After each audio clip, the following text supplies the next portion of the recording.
আমি নিজে মনে করি যে রাষ্ট্রযন্ত্রের মধ্যে একটা রাজনৈতিক অংশ, অর্থাৎ কিনা লেজিসলেচার, যা এক্সিকিউটিভকে পরিচালিত করে, এই দুটো সত্য গোপনের চেষ্টা চিরকাল করে এসেছে। নাগরিকের পক্ষে এবং এই শক্তিশালী রাষ্ট্রের বিপক্ষে মাঝে মাঝে দাঁড়িয়েছে আদালত, কোর্ট। আমাদের দেশের সংবিধান উচ্চ আদালতকে, হাইকোর্ট, সুপ্রিম কোর্টকে বিশেষ করে এই ক্ষমতা দিয়েছে। অশোকদার যে কথাটা বললেন একদম শেষে, যে প্রসঙ্গটা আসছিল সেটা দিয়ে শুরু করব, যে সিল্ড কাভার। গৌতম ভাটিয়া বলে একজন আইনজীবী এবং একই সঙ্গে এই আইন সংক্রান্ত জনপ্রিয় বইয়ের লেখক, আমি তার বইয়ের খুব ভক্ত। তার একটা বই আছে আনসিল্ড কাভার্স বলে, আনসিল্ড কাভার্স। সেইখানে তিনি এই সিল্ড কাভারের মধ্যে, ওই সিল করা খামের মধ্যে কি কি সত্য লুকিয়ে থাকতে পারে তার কিছু ইঙ্গিত আমাদের বারবার দিয়েছেন।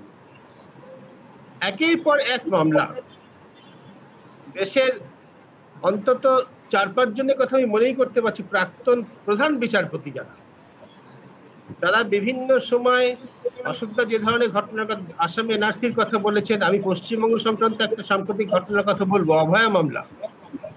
পশ্চিমবঙ্গকে সব থেকে বেশি স্পর্শ করেছিল। সেখানে প্রধান বিচারপতি চন্দ্রচূড়, তিনি সিল্ড কাভারে রিপোর্ট চাইলেন।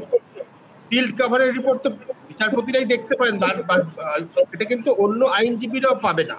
সিল্ড কাভারে মানে তদন্তকারী সংস্থা দেবে, বিচারপতি যাকে মনে করেন তিনি তাকে দিতে পারবেন। কিন্তু যে কোনো আইনি প্রক্রিয়ার নিয়ম হচ্ছে, আমার সঙ্গে যদি অশোকদার বিবাদ হয় আর তুমি যদি বিচারক হও, আমার যা কিছু বক্তব্য আমি যদি তোমাকে জানাই, সেটা একই সঙ্গে অশোকদাকেও জানাতে হবে, যাতে উনি প্রত্যুত্তর দিতে পারেন। আমাদের দেশে স্বাভাবিক আইনি প্রক্রিয়া এইভাবে চলে। যে জন্য যে কোনো একটা এফিডেভিট যখন ফাইল করা হয় সরকারের পক্ষ থেকে, সরকার যদি বিবাদী পক্ষ হয়, রেসপন্ডেন্ট হয়, তার সঙ্গে সঙ্গে বাদী পক্ষকে সময় দেওয়া হয়, ঠিক আছে এটা তোমরা পড়ো, দেখো, দেখে তোমরা 7 দিন পরে, 15 দিন পরে, 1 মাস পরে তোমাদের বক্তব্য জানাও। সিল্ড কাভারের ক্ষেত্রে সেরকম করে বাধ্যবাধকতা নেই, এটা কোনো বিচার প্রক্রিয়ার মধ্যে ঢুকলো না। সিবিআই বা তদন্তকারী সংস্থা কিছু জিনিস জানলো, বার করলো, বিচারপতি সেটা করে, ও এই তো সাংঘাতিক চমকে দেওয়ার মতো ঘটনা। উনি চমকে গেলেন, বিচারপতি চন্দ্রচূড় চমকে গিয়েছিলেন। ওনার চমকের পরে বাদ বাকি আর কিছু আমরা দেখতে পাইনি। আমি এটা সর্বশেষ উদাহরণটা দিলাম। আমি এই বইটা আমাদের দর্শকদের যারা অনুসন্ধিৎস বিষয়ে জানতে চান, আগ্রহ, আমি তাদের বলবো এই বইটা তারা পড়ে দেখতে পারেন, গৌতম ভাটিয়ার আনসিল্ড কাভার্স বলে। এখানে দেশে অন্তত 4-5 জন প্রধান বিচারপতি, আরেকজন বিখ্যাত বিচারপতি যিনি প্রধান বিচারপতি হতে হননি, কিন্তু এই সিল্ড কাভারের কীর্তি যার খুব বেশি, তার বিচারপতি খানউইলকার তার নাম। এদের সম্পর্কে প্রচুর তথ্য রয়েছে, এবং এগুলো কোনো মন গড়া তথ্য নয়, হোয়াটসঅ্যাপ বিশ্ববিদ্যালয়ে বানানো তথ্য নয়, এগুলো একেবারে সমস্ত ডকুমেন্টেড। সুপ্রিম কোর্ট এবং বিভিন্ন হাইকোর্টে দাখিল করা তথ্য দিক সংগ্রহিত করে বইটি লেখা হয়েছে। আমি সেটা লক্ষ্য করব, আমাদের দর্শকদের, পাঠকদের অনুরোধ করব বইটা আপনারা পড়ে দেখতে পারেন, কারণ ওটা নিয়ে পুরোটা আলোচনার সুযোগ এখানে নেই। কিন্তু এটা যে প্রবণতাটার দিকে নির্দেশ করে, অশোকদা যে কথা বলছেন, সেটা অবশ্যই আলোচনার দাবি রাখে। সেটা হচ্ছে এই যে, আমি এটাকে এভাবে দেখি যে রাষ্ট্র আর নাগরিক দুটো মেরুতে দাঁড়িয়ে আছে, এবং এই দুই মেরুর মধ্যে আদান প্রদান হওয়ার কথা ছিল দ্বিপাক্ষিক, পরস্পরের প্রতি শ্রদ্ধা, সম্মান এবং সহযোগিতার ভিত্তিতে। আমি খুব একটা মৌলিক জিনিস, বুনিয়াদী জিনিস একটু আমাদের দর্শকদের স্মরণ করিয়ে দিতে চাই, আমরা এগুলো অনেক সময় খেয়াল করি না। আমার সঙ্গে যখন আমার ভাইয়ের সম্পত্তি নিয়ে বিবাদ হয়, আমার প্রতিবেশীর জমি নিয়ে বিবাদ হয়, তখন আমাকে মামলা করতে হয়, পয়সা খরচ করতে হয়, উকিল দিতে হয়। কিন্তু আমি যখন কারোর দ্বারা ছুরিকাঘাত পাই, আহত হই, কেউ আমাকে আঘাত করে, আমার বাড়িতে আগুন লাগে, আমাকে খুন করা হয়, আমাকে ধর্ষণ করা হয়, তখন কিন্তু যে মামলাটা হয় তার জন্য আমাকে কোনো পয়সা দিতে হয় না। তার কারণটা হচ্ছে এই, তখন আমার হয়ে রাষ্ট্র মামলা লড়ে। তখন মামলাটা হয় ইউনিয়ন অফ ইন্ডিয়া ভার্সাস অমুক ক্রিমিনাল, ধরো যাক তার নাম XYZ, যাই হোক। আর সম্পত্তির মামলাটা হয় দীপ্ত সেনগুপ্ত ভার্সাস নরেন্দ্র সেনগুপ্ত, এরকম কিছু একটা। এর কারণটা কি? কারণটা হচ্ছে এই রাষ্ট্রের সঙ্গে আমি একটা অলিখিত চুক্তিতে আবদ্ধ। আমি এদেশের নাগরিক, আইন মেনে চলি। আমার যদি কর দেও হয়, আয়কর বা অন্য কোনো কর আমার দেও হয়, রাষ্ট্রকে দেওয়ার কথা, তাহলে আমি দেই, আমি দিতে বাধ্য। কোনো কোনো কর আমার থেকে আমি চাইবার আছি আমার থেকে রাষ্ট্র আদায় করে নেয়, যেমন অপ্রত্যক্ষ কর, যেমন এখন জিএসটি। তার বিনিময়ে রাষ্ট্র আমাকে একটা পরিচিতি দেয়, নিরাপত্তা দেয়। ওই আমার বাড়িতে আগুন লাগলে দমকলকে যেন পয়সা দিতে হয় না, আমার বাড়িতে আমি যদি খুন হই, আমার বাড়িতে কেউ খুন হয়, কেউ ধর্ষিত হন, তার জন্য যে রাষ্ট্রকে পয়সা দিতে হয় না, এটা হচ্ছে সেই চুক্তি। আমি মনে করি এই মৌলিক জায়গাটাতে আঘাত আসছে। রাষ্ট্রের সঙ্গে নাগরিকের যে সম্পর্কের এই বুনিয়াদী জায়গাটাতে আঘাত আসছে। এটা এখন পরস্পরের দেওয়া নেওয়া, বিশ্বাস ভরসার জায়গা থেকে পরিণত হচ্ছে রাষ্ট্র হবে মালিক, নাগরিক, আর নাগরিকগণ তিনি হবেন প্রজা, সাবজেক্ট। এই ধরনের রাষ্ট্র ব্যবস্থা অতীতে পৃথিবীতে এসেছে, মধ্যযুগে ছিল, মাত্র 100 বছর আগে পৃথিবীতে ছিল। ইতিহাসের ছাত্ররা জানেন, রাজনীতির ছাত্ররা জানেন সেই ব্যবস্থাগুলোকে কি বলে, ফ্যাসিবাদ বলে আলগাভাবে। সেখানে নাগরিকের অধিকার অতি সীমিত, নাগরিকের পুরোটাই কর্তব্য। আবার আমি আমাদের অনুসন্ধিৎসু পাঠকদের, দর্শকদের বলবো, একেবারে লিখিত আকারে আছে, মুসলিনির লেখা পড়ুন, মাত্র 100 বছর আগে ইউরোপে পরিষ্কার লেখা আছে যে নাগরিক কিভাবে চলতে হবে, মেয়েদের কিভাবে থাকতে হবে, মেয়েদের কর্তব্য কি। এই কথাগুলো অনুরণন আমরা আজকের রাষ্ট্র ব্যবস্থায় বারবার শুনি। আমি অভয় মামলার কথা বললাম আনসিল্ড কভার প্রসঙ্গে, এই প্রসঙ্গে অভয় মামলার কথা আরেকবার বলি। প্রথম যে খুনের ঘটনাটা হলো, আপনার নিশ্চয়ই মনে আছে, পশ্চিমবঙ্গ সরকারের প্রথম নিদান কি ছিল? মেয়েদের রাত্রিবেলা ডিউটি করতে হবে না। আর ফ্যাসিবাদের, ক্লাসিক্যাল ফ্যাসিবাদের একদম লিখিত ভার্সন পড়ে দেখুন, মেয়েদের কাজ নয় বাইরে, মেয়েদের কাজ ঘরের মধ্যে, বাইরে মেয়েদের কোনো কাজ নেই। এই ব্যবস্থা থেকে 100 বছরে আমরা অনেক এগিয়ে এসেছিলাম। সোফিয়া 25 বছর আগে আমরা একসঙ্গে কাজ করতাম মিডিয়া হাউসে।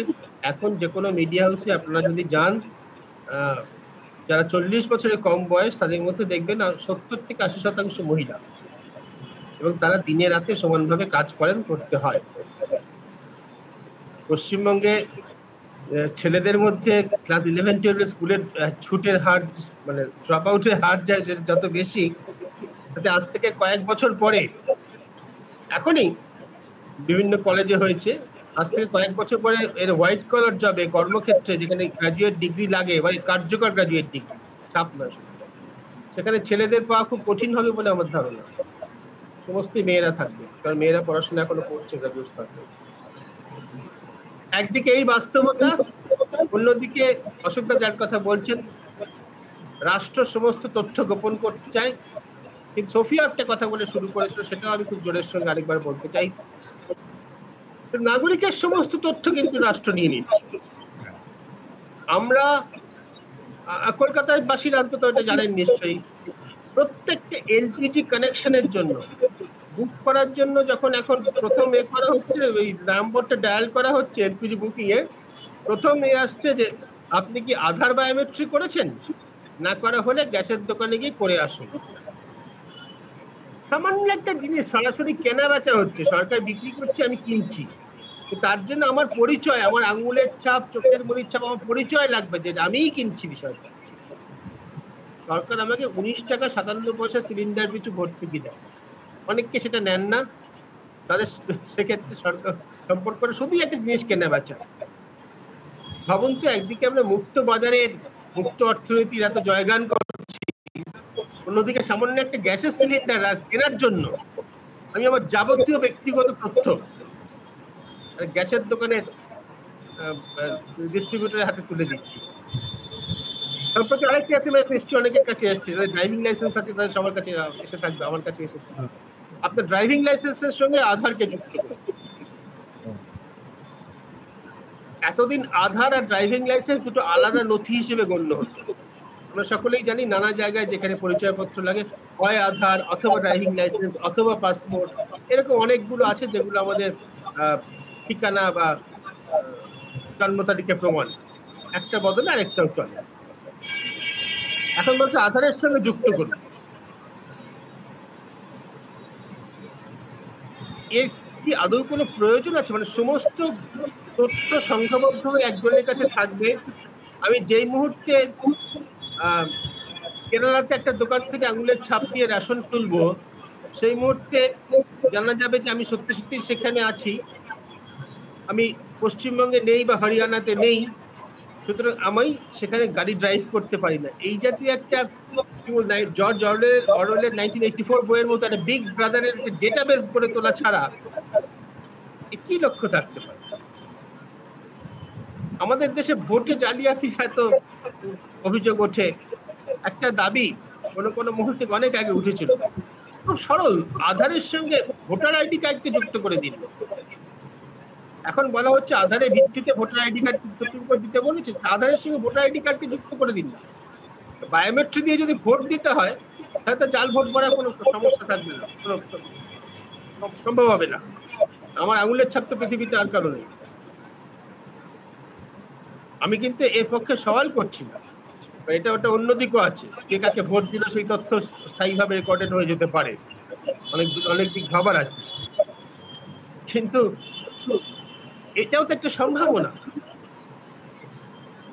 এইগুলো নিয়ে গণপরিসরের চর্চা কোথায়? আমরা সামান্য একটা ছোট করে আলোচনা এখানে করছি, দেশের পার্লামেন্টে কি এটা নিয়ে কোনো আলোচনা হয়েছে?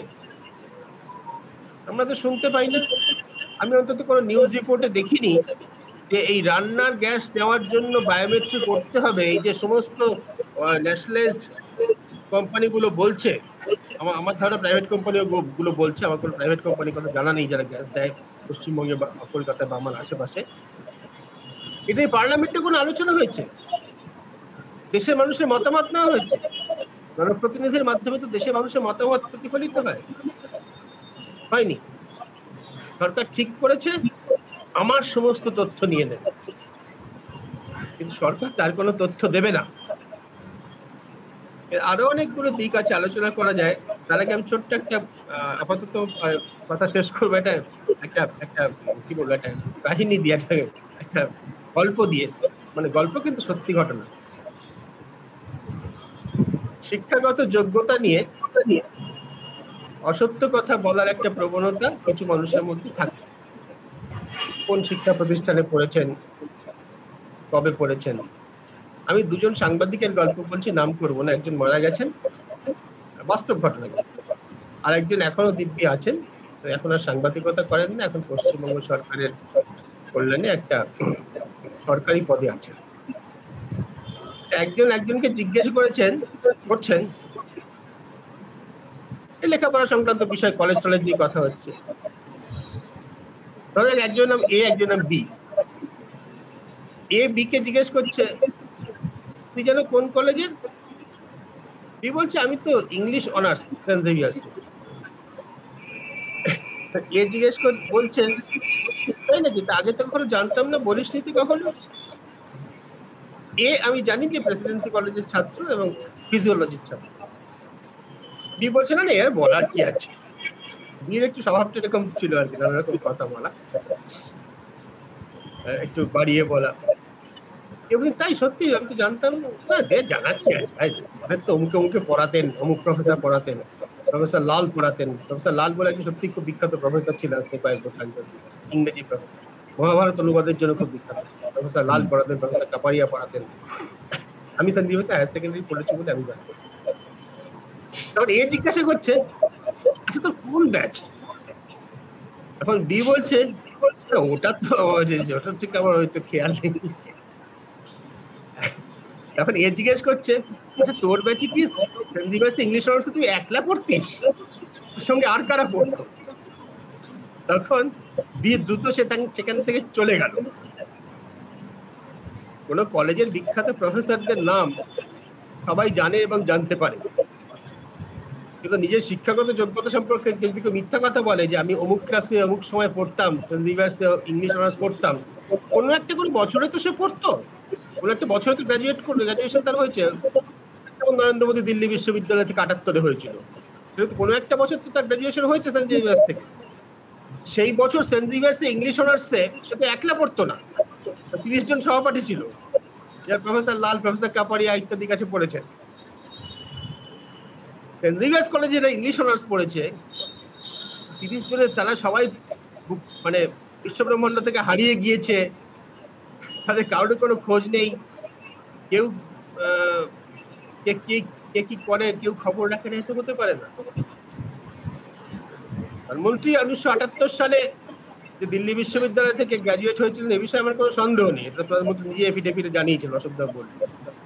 কিন্তু এরকম ঘটনা আমার জানা আছে যে শিক্ষাগত যোগ্যতা নিয়ে মানুষ মিথ্যা কথা বলার চেষ্টা করে এবং তাতে ধরা পড়ে যায় ওই জায়গাটাতে কোন ব্যাচে পাস করেছে, তোমার সহপাঠী কারা ছিল। সহপাঠী তো থাকবেই রে বাবা, যে ক্লাসে পড়তো তাই। সোফিয়া।